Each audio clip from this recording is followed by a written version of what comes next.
United States government, and that is one of the proudest moments of my life. Tonight, you'll hear from the men who may have set the example for the deadly bombing in Oklahoma City. The Oklahoma bombing didn't surprise me. People seem so shocked that it was domestic terrorism. I don't know why. That's what we did. What this group did was rob and kill in the name of revolution. We were all assigned someone to kill. Who did you get? Their leaders had a hit list and a plan to blow up power lines, poison water supplies, and sabotage the Los Angeles Olympics. This was undoubtedly the most organized group of terrorists that ever operated in the United States. How did these once law-abiding men turn into terrorists? I couldn't get out. There was no way out. There was no way out of it. Turning Point. Tonight, inside the hate conspiracy, America's terrorists.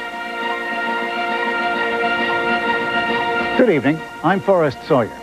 When Timothy McVeigh went on trial earlier this year, the prosecution relied heavily on evidence that showed his anti-government sentiments. He studied and appears to have used as a blueprint for the Oklahoma City bombing an extremist book called The Turner Diaries. And he reportedly analyzed the activities of a white separatist group operating in the 1980s called the Order. Tonight, Chief Correspondent Meredith Vieira goes inside the Order, a group of made-in-America terrorists who planned to bring down the entire government. When we first broadcast this report, just months after McVeigh's arrest, many of the members of the Order talked to us publicly for the first time. Some of the men you'll meet tonight are in disguise. They still fear for their lives.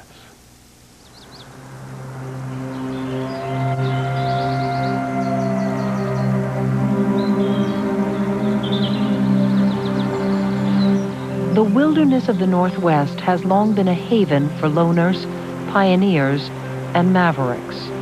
In the autumn of 1983, a group of young men took that spirit of independence and turned it into terrorism. The fact is, the suspects in 2 pickup trucks shot out the windows and the tires of the armored cars. These things happen, and they're not considered crimes. They're considered acts of war.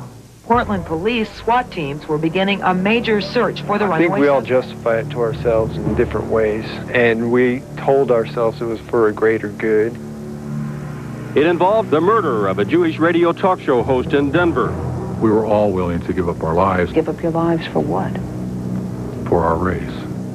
In the name of the white race, these men, most of whom had never been in trouble with the law, became the most wanted criminals in America, part of a group that robbed millions of dollars and killed to silence their enemies. This was undoubtedly the most organized group of terrorist-type people to have ever operated in the United States. They would become known as the Order and launch what they call the Second American Revolution. At the time of their arrest, some members were making plans to bomb public utilities, poison the water supplies of major cities, and sabotage the 1984 Olympics in Los Angeles. Most of these men have never told their story before, never explained why they took up arms against their own government. How does anyone become a terrorist? For the Order, it began with 9 men, a secret ceremony, and a solemn oath. The gist of it was that we were starting an order here. To do what? Basically, to bring down the government, to start chaos, to disrupt the system in the best way we could. You absolutely believe? We absolutely believed it. There was no question in our mind that we could do it. This is the man who inspired that belief, the man who brought the Order together, Bob Matthews. The fate of every last white man, woman, and child on this planet lies squarely on the shoulders of us. We cannot fail. 30-year-old Bob Matthews was a blue-collar worker and farmer in Medellin Falls, Washington. A hard-working family man with a baby face, which may have made what came out of his mouth seem acceptable. If you have not yet fully committed yourself, then you have in effect not only betrayed your race, you have betrayed yourself. Matthews had been toying with extreme views since childhood. At age 11, he stunned his middle-class parents by joining the anti-communist John Birch Society. From there, he sampled one radical group after another, gradually becoming convinced there was a conspiracy to destroy the white race. Bob Matthews decided he wanted to do something about it. Hail his victory! This is where Matthews would eventually recruit the most fanatic members of the order, Aryan Nations, a gathering place in Idaho for right-wing extremists. Comrades. One of them was Bruce Pierce, an unemployed laborer seen in this video taken by an infiltrator in 1983. We felt that an inordinate amount of Jews were in key positions, media, finance, government, and they posed a threat to our continued existence if their policies continued. The resurrection swastika. Leaders at Aryan Nations preached a doctrine called identity, which claimed Jews were the spawn of Satan, and therefore the mortal enemies of the chosen people of God, white Christians. One nation, one race, one God. This identity doctrine gave me a view of the Bible that said, wow, this is it. This is the reason things are going wrong. For Denver Parmenter, a hard-drinking Army veteran who worked as a guard at Aryan Nations, anti-Semitism was a crusade. Blacks were just another issue used by the Jews to mingle and dilute the white race. Just take them back to Africa and, let them live their lives, we'll live ours. But the Jews that's another matter. The Jews had to be killed. They had to be killed, yes. Parmenter would prove to be a perfect recruit for Bob Matthews. Individuals who are inspired by the warped views of a Robert Matthews, who are willing to lay it all on the line, because most of them have nothing to lose. Civil rights attorney Morris Dees has made a name for himself squaring off in court against leaders of the radical right. Over the years, he's seen the movement begin to tap into the mainstream. A lot of people who had never been anti-Semitic or racist in their lives joined in with Robert Matthews. 2 years before, if you'd asked them whether they'd been involved in such a thing, that they would have said no, and the friends around them would have said, I wouldn't have believed this individual would have ever done this. In the early 80s, Dees formed an organization to monitor the growing number of hate groups. But back then, Dees wasn't aware of Bob Matthews or his powers of persuasion over people like the man we'll call Tony Walsh. He knew how to manipulate me, I guess. He knew what buttons he could push on me. Walsh and his wife had moved to Washington State to escape the big city problems of Los Angeles. Matthews became his best friend and slowly played on the frustrations that had driven him there. What was his dream? To have an area of America that was just for white people. Because he felt, the white man made this country. And they don't have a country anymore. He felt, anyway. Did you think it was a good idea? Yeah. Yeah, I thought it was all right. So did Richard Kemp, a high school basketball star who'd recently dropped out of college and left home. Matthews took him in and got him a job at the local dam. He was like an older brother I never had. Looking back, I'd say that he was my mentor. Kemp says when he lost his job, Matthews blamed it on affirmative action and said it proved his point. He was mad and blustered about losing the job because you're a white man and it's a definite attack on you because you're a white male. Before long, Kemp and Walsh were going with Matthews to Aryan Nations, whose members spent time taking pot shots at pictures of Jews, like Israel's Prime Minister Menachem Begin. He ain't got a hook nose anymore. God has always been good to us. They burned crosses, too. But by the summer of 1983, Matthews was getting tired of the symbolic cross burnings, tired of the play acting. He was one of the impatient ones. But I think we were all getting impatient. We were all getting impatient with it. We were tired of the talk. Let's do something. Events in America's heartland would help Matthews convince them to take action. I'm not leaving the land, and I'm not giving up possession of the land.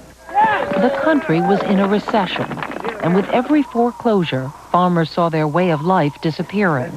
They blamed the politicians and bankers for selling them out. There's a conspiracy within the government And we can prove this. Farmers who believed in a government conspiracy were talking of fighting back.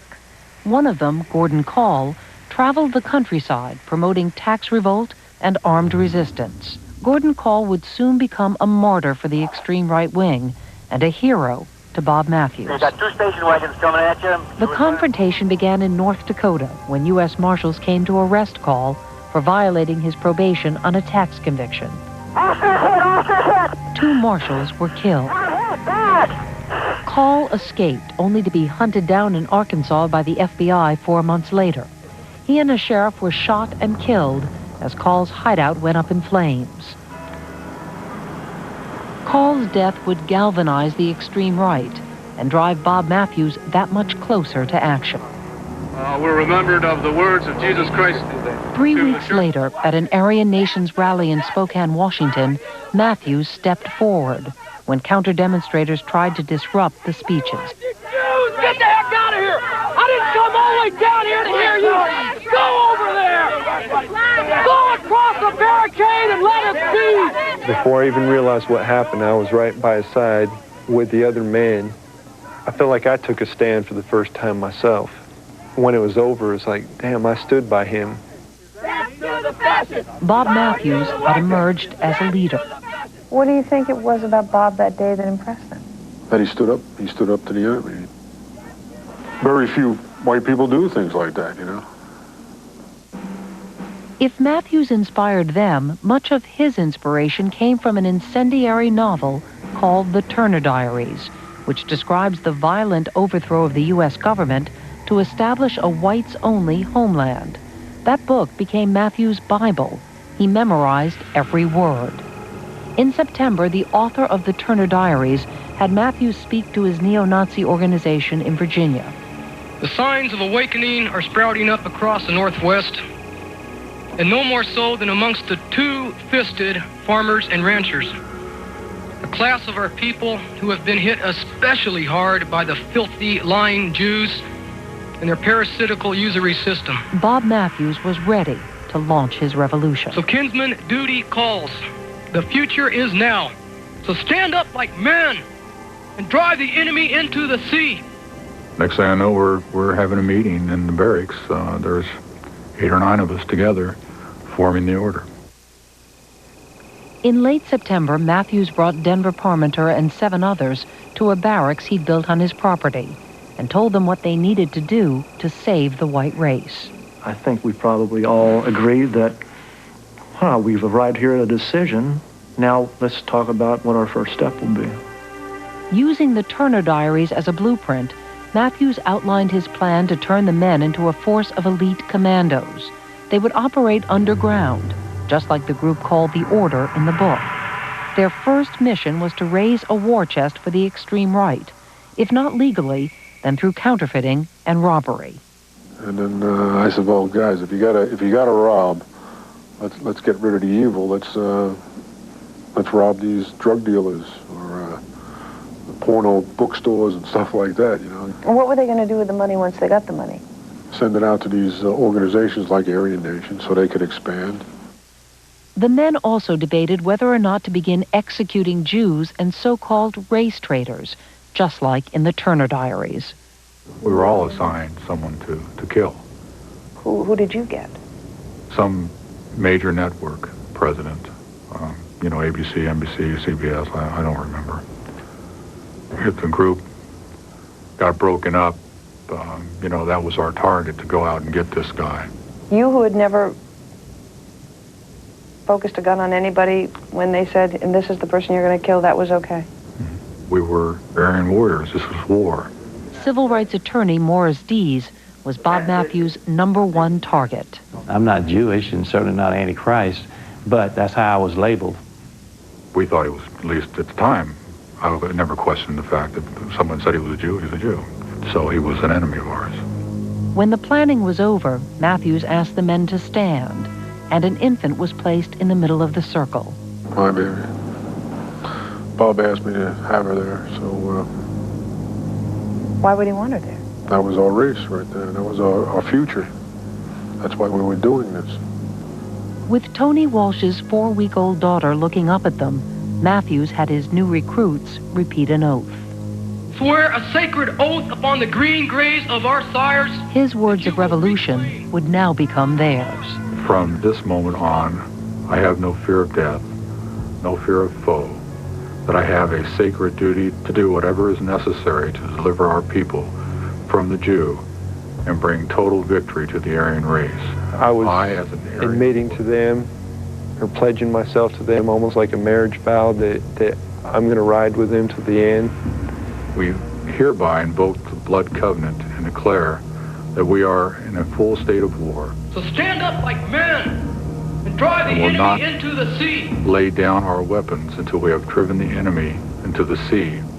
When you stood in that circle, what were you saying?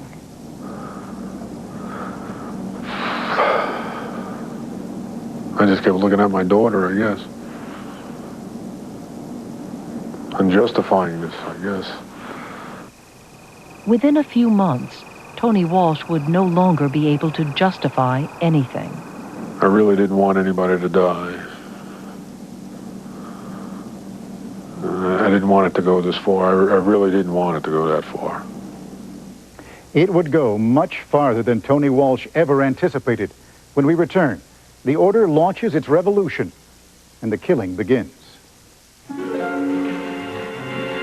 Inside the Hate Conspiracy, America's Terrorists. Tonight's Turning Point will continue in a moment. For a while, the order's activities amounted to little more than talk.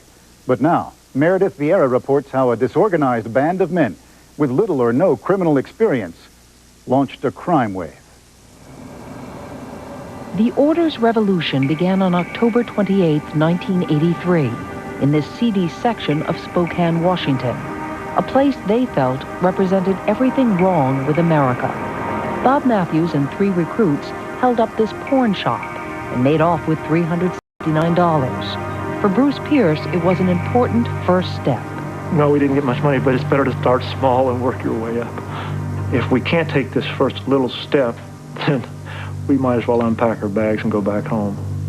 But their revolution was barely off the ground when it suddenly came to a halt. Using the presses at Aryan Nations, the group had begun printing counterfeit money. When Bruce Pierce tried to pass the poorly forged bills, he was arrested. Matthews saw his dream falling apart as members started to drift away. I never saw Bob like that before. He was upset, real pale. He said, oh, what's the matter, Bob? I said, I got to do something. Bruce is still in prison, and I got to get him out, and I'm letting everybody down. I'm letting everybody down. He took off with a gun. We didn't see him again for 3 months. And he's talking about robbing a bank. For one, I didn't think he would follow through because he was scared to death. Just before Christmas 1983, Bob Matthews followed through. All alone and armed, he walked into this bank north of Seattle and left with nearly $26,000, which he stashed in a child's trick-or-treat bag. Bob Matthews had good reason to smile again. He comes back. He's euphoric. We're euphoric. The people that drifted away, now they're back again. He made it look so easy. By then, Bob Matthews had recruited Gary Yarborough, a security guard at Aryan Nations who was also a convicted felon. He helped the order perfect its criminal technique, and the results were soon apparent. In March 1984, order members rob an armored car at a shopping mall in Seattle. The take is $43,000. April, a bomb is set off in a different part of town to divert police, so the order can hold up another armored car. It's Richard Kemp's first robbery. Well, they already got it planned. They got away with all these other ones. I'm going to get away with it too. At first, that's what I thought. Then I thought I could die doing this.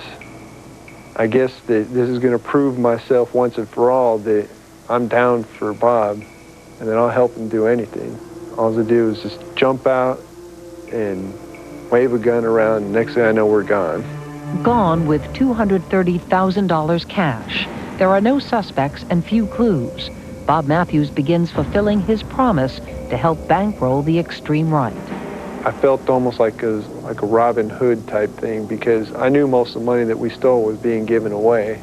I would go around the country and meet with these people and, give them a few thousand and say there's more if I like the way you're movement is going and if it's going in the right direction or not. They say money gives you power. Well, I think the money gave him power, thinking that he was invincible because things were happening and he was getting away with it. With money, the order moved deeper underground. Most of the members who still held jobs quit them. They bought automatic weapons and were given security code names and false identities. Matthews brought in more recruits, including a professional counterfeiter and a street-smart racist from the East Coast named Tom Martinez. And he came to a guy like me in a big city and a good place to laundry, a street kid. He'll know how to laundry the money more than these farm boys he was hanging around with. And that's exactly what he did. He used me. Appeal to your greed. For sure. We all have a little greed in us. And I had a lot of greed that day. But when Martinez visited Matthews in Washington State, he knew laundering money was as far as he wanted to go. Matthews asked him to move out west permanently. He said no. No, there was something telling me not to move out there because I was afraid of what was going to be asked of me next. And the way things were going, I know it was going to come to murder. In May 1984, it did come to murder. Ironically, their first victim was one of their own, Walter West, a member of Aryan Nations whom Bob Matthews suspected of talking too much. Matthews asked 4 of his men to carry out West's execution. Among them, according to Tony Walsh, were Randy Dewey and Richard Kemp. They lured him into the woods and Rich tried to kill him with a hammer. And he didn't kill him though. That's when Randy put him out of his misery. He shot him, to finish him off. Randy Dewey declined our request for an interview. Richard Kemp has never talked publicly about the murder. I just wonder if you acknowledge what this group did, that you were a part of.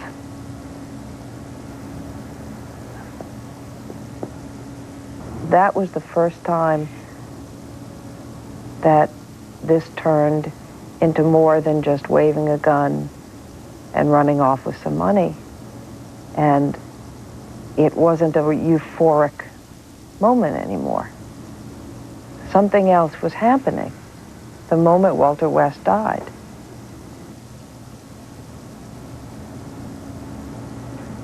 You can't talk about it. Can't talk about it.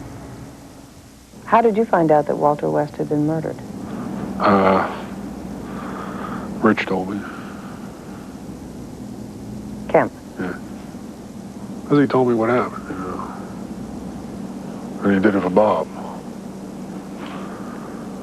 That young kid did it for Bob. The body of Walter West was never found. A week later, according to several order members, Bob Matthews and a few of the men met secretly to plan other assassinations. They discussed killing Morris Dees, the civil rights lawyer who had come to the order's attention for monitoring the radical right. And they argued about whether it was time to begin carrying out their oath to rid the world of Jews. You apparently feel that the Jews are part of a communist conspiracy, is that correct? Well, as I went into the study of communism, I came When this exchange was broadcast from the studios of KOA in Denver, the order was listening. The program was run by liberal talk show host Alan Berg. This night, Berg was tangling with a leader of the extreme right, Jack Moore from Mississippi. I have been on programs like this many, many times before, and I've run into fellows like you that interrupt and try to stop. Now, Jack, you have barely been interrupted so far, Jack, so don't give me that garbage. You haven't been interrupted at all, man. Berg's combative style had brought him national attention and fame. More than anything, Berg, who was Jewish, hated anti-Semitism, and he went after those who preached it. Hey, Jeff, go ahead. Both of you hang up, cowards. This February broadcast was typical. It may also have made Berg a marked man. David Lane, a member of the order old enough to have rooted for Hitler in World War II, was listening to Berg that night and phoned in. I think the Jews are still firmly in control of the Soviet Union. I think they're responsible for the murder of 50 million white Christians. You think so, huh? Yes, I do. I think you're sick. I think you're pathetic. I think your ability to reason and use any logic is a tragedy. Why don't you put a Nazi on your program and then you'll have somebody... Sir, you are a Nazi by your very own admission. Thanks so much. If he said that's right, you heard it. The order would not forget this confrontation. In June, David Lane and Bruce Pierce were reportedly part of a hit team assembled by Bob Matthews, who led them south to Denver to assassinate Alan Berg. It was just after 9 p.m. on June 18th when Alan Berg's VW Beetle made the turn off Colfax and headed up the street to his driveway. They watched as the VW passed by and pulled out after him. As Berg made the turn up his short driveway to his garage door, the other car blocked the road behind him. Instantly, 13 .45 caliber slugs burst from the automatic weapon.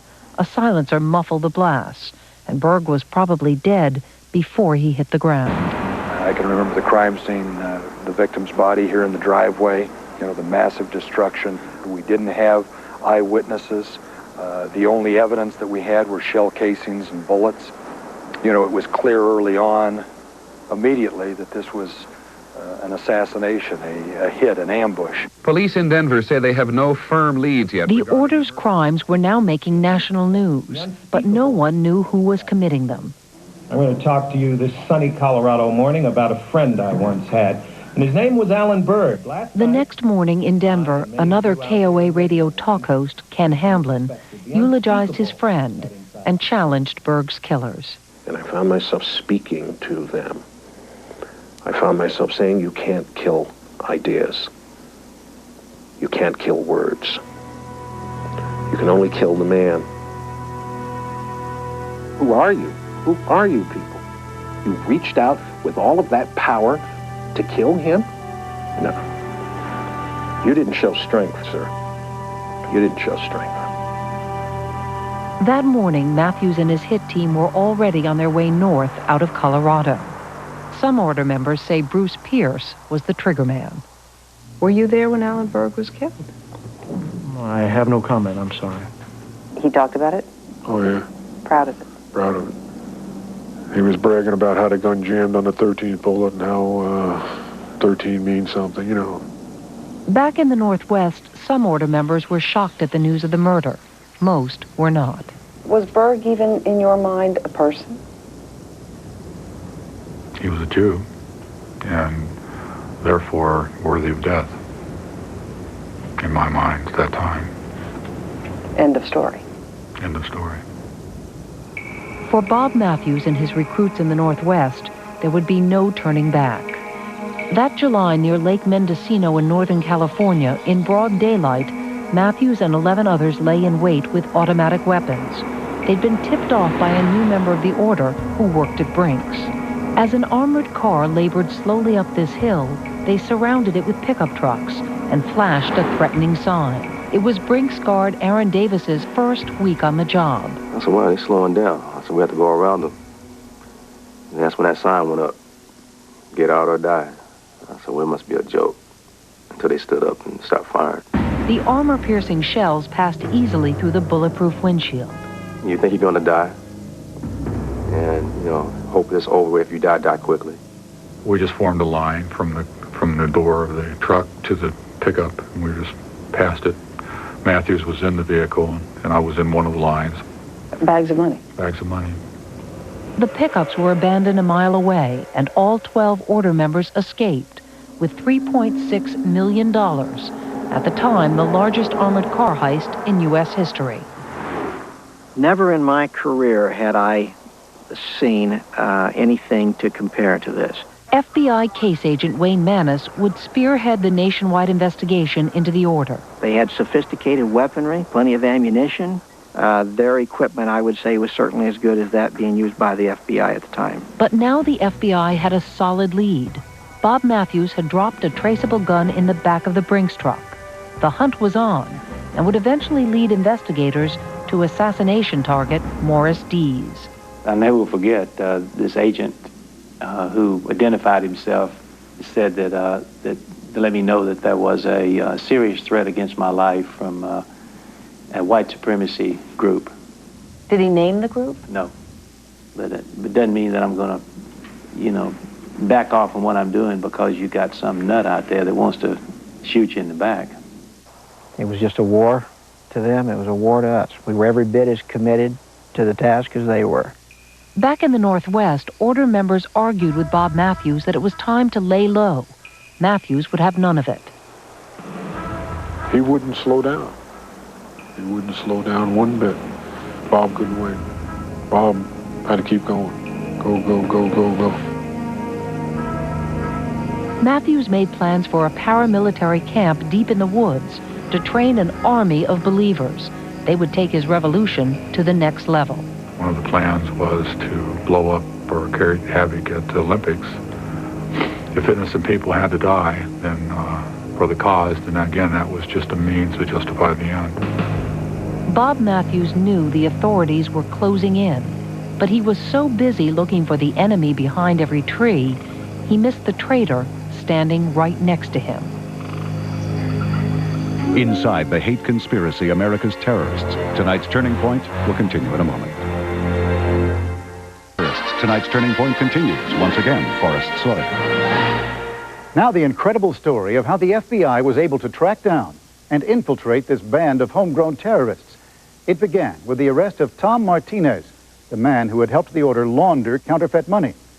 Martinez agreed to cooperate. He told them the order was responsible for the Brinks robbery and the murder of Alan Berg. And as Meredith Vieira reports, he agreed to take them to the order's leader, Bob Matthews. Friday, November 23rd, 1984, the beginning of the end for Bob Matthews. Tom Martinez flies into Portland, Oregon, having told Matthews he's willing to talk about going underground with the order. What Matthews doesn't know is that Martinez has made a deal with the FBI. I said, I can take you to Bob Matthews. And they were like in shock. I said, under two conditions. You don't reveal me, and no one gets hurt, and you got to promise that. Matthews meets the plane but seems nervous, and he's brought along order member and ex-convict Gary Yarborough.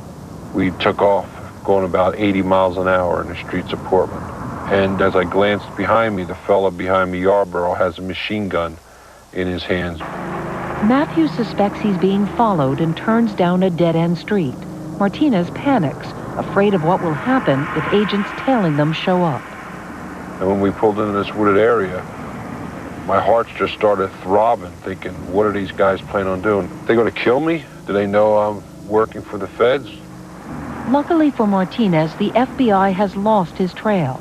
But now he has no protection as Matthews drives to a nearby motel, and no choice but to go along when Matthews takes him upstairs and gives Martinez his new assignment. He wasn't asking me, he was telling me now, you're going to be part of a cell to kidnap and murder Mars Dees. And he said, we're going to torture him. And he said, we're going to torture him. We're going to find out information from Dees. We would murder him, bury him, and throw lye in the ground. Well, that's kind of, it's kind of chilling. And did you have any doubt in your mind that he meant it? As he definitely meant it. That's when it just clicked to me that he's crazier than crazy. I could see it in his eyes. Martinez makes an excuse to leave, then slips out to a nearby restaurant. Much to his relief, the FBI finds him.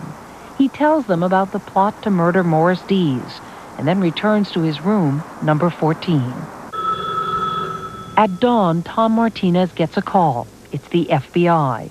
It's going down now, the agent tells him. Don't come out of your room. And I went over to the peek hole, and I could see Bob come out on the balcony. I never in my life was so scared. I heard a shot fired. I heard voices yelling. And I heard running, like thumping sounds, running motions. It's Bob Matthews racing from the motel. In the gunfire, an FBI agent and the motel manager are wounded, and Matthews himself is shot in the hand. Still, he manages to escape. Next thing you know, I hear sirens. Police are out there, and cameras, news people, reporters. Yarborough is arrested at the scene, but the FBI has no idea where Matthews has gone, and something he's left behind suggests authorities had better find him fast. A handwritten threat from Bob Matthews to the government. Surrender now or face daily firefights with the heavily armed warriors of the white American Revolutionary Army. 2 days later, Matthews is on a ferry to Whidbey Island just north of Seattle, where he writes a formal declaration of war. confirming his intent to do battle. He summons Bruce Pierce and others to his hideout. I signed, and I'm proud that I did sign, but it was more of a formality in my eyes. We declare ourselves to be in a full and unrelenting state of war. State of war against the United States government, but nothing has changed. I still feel the same way. After Pierce leaves the island, Matthews decides to go public with a letter to the media. Included in it, a warning for the traitor in room 14, Tom Martinez. We will find him, Matthews writes, and when we do, we will remove his head from his body. Matthews also has a message for Richard Kemp, the young man who'd once idolized him but had now distanced himself from the group. This, unless you change your mind, will be the last time I ever talk to you. Matthews has an order member phone Kemp and play this audio tape. I hope that you know what you are doing. They're some of the last recorded words of Bob Matthews. As for myself, I will never submit nor surrender. My conscience is clear. I think his last words were, you guys are going to have to live with that. Goodbye, kinsman. At dawn on December 7th, the enemy Matthews hated so much finally catches up with him. Another informant who has never been identified has tipped off the FBI, and more than 75 elite federal agents have descended on Whidbey Island, including FBI investigator Wayne Mannis. I remember thinking that finally, after all this work, I'm going to come face to face with Bob Matthews. Within hours, other order members on the island give up without a fight, but not their leader. We're continuing to negotiate with the subject or subjects in the house as of about 5 minutes ago. Over the next 32 hours, the FBI tries to get Matthews to surrender. Ron Edwards from the county sheriff's office listens to the bizarre negotiations. One of the things that he wanted was that all of the blacks be put on boats and shipped back to Africa. By the next afternoon, Matthews is refusing to talk anymore. 5 SWAT team officers storm into the house, only to find him barricaded on the second floor. When Matthews opens fire with an assault rifle, Mannis and Edwards are right outside. I saw bullets splattering through the wall directly over my head. The roar of the weapon that Matthews was using was unbelievable. Well, I've been involved in gun battles during my tenure in the FBI, but never anything like this. After 10 minutes, the SWAT team is ordered back. A second gun battle erupts that night when a helicopter is called in. And then there was silence. A decision is made. Flares will be used to light up the ground floor.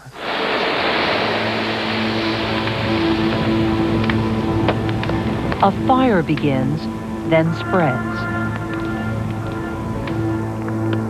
The whole time the house was burning, he was still firing. He wouldn't give up. The leader of the order never emerges from his safe house. I will never submit nor surrender. Goodbye, kinsman. Bob Matthews' war with the government has finally come to an end. I feel quite certain that he succumbed to the heat, smoke. One by one, the order members hear the news. The next morning, one body was found in the smoking rubble. I felt it was my fault that he was dead. And I thought of him burning in fire. Was he thinking of me? Was he blaming me? Was he cursing me? Somehow I couldn't even bring myself to cry when it happened.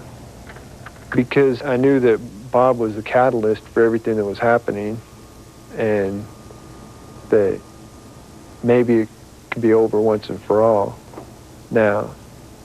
Try to identify where the computers are. It wasn't over for Bruce Pierce. In this audio tape made after Matthews' death, he seems to be planning more terrorist attacks. Use time devices in the water supply to contaminate the water of a major city. Were you seriously, Bruce, considering poisoning a water supply? Actually, at that time, I can't say whether I was serious or not serious. But, theoretically speaking, when one is at war, one has to consider such things, unfortunately. Armed with an arsenal of weapons, Pierce and a handful of others take off across the country, vowing to carry on Bob Matthews' revolution. What happened to the men who escaped? did the FBI succeed in tracking them all down? Some surprising developments when we return. The Seattle Federal Courthouse with submachine guns. Inside, 10 order members sat behind 2 tables. Their chairs literally bolted to the floor. U.S. Marshals were so concerned they'd use them as weapons. The defendants sat here for 16 weeks and listened to the testimony against them. The most damning came from men who had once sworn total loyalty to their comrades. Among them, Tony Walsh, Bob Matthews' best friend, who broke down as he testified. Tom Martinez, the FBI informant who led the authorities to Matthews. And Denver Parmenter, who once belonged to the Order's inner circle and renounced everything to become the government's star witness. It was a logical thing to do. I mean, how can you go on and be a martyr when you don't believe in it anymore? 10 remained silent and were convicted, including Randy Dewey, who received 100 years. Richard Kemp, who once called Bob Matthews his mentor. Kemp was sentenced to 60 years. And Bruce Pierce, for his role in the Order's crimes, including the murder of Alan Berg, he eventually was sentenced to 252 years. So essentially, you gave your life for this. Yes. And that's okay. In the end, we're going to win. Only a quarter of the $4 million stolen dollars was ever recovered.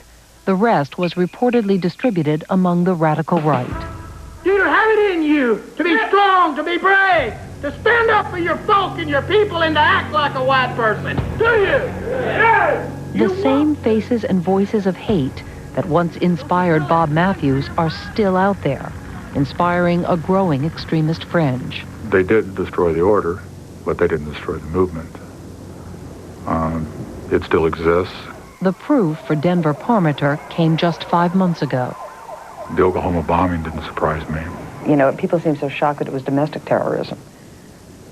I don't know why. I mean, that's what we did. Timothy McVeigh, accused of the Oklahoma City bombing, is reported to have studied the Order and, like Bob Matthews, passed out copies of the Turner Diaries, the extremist handbook for the violent overthrow of the federal government. The day it happened, first thing I thought of was that damn book, the Turner Diaries. And that book has got a part in there about where they take a Ryder truck and put it in the bottom of the federal building.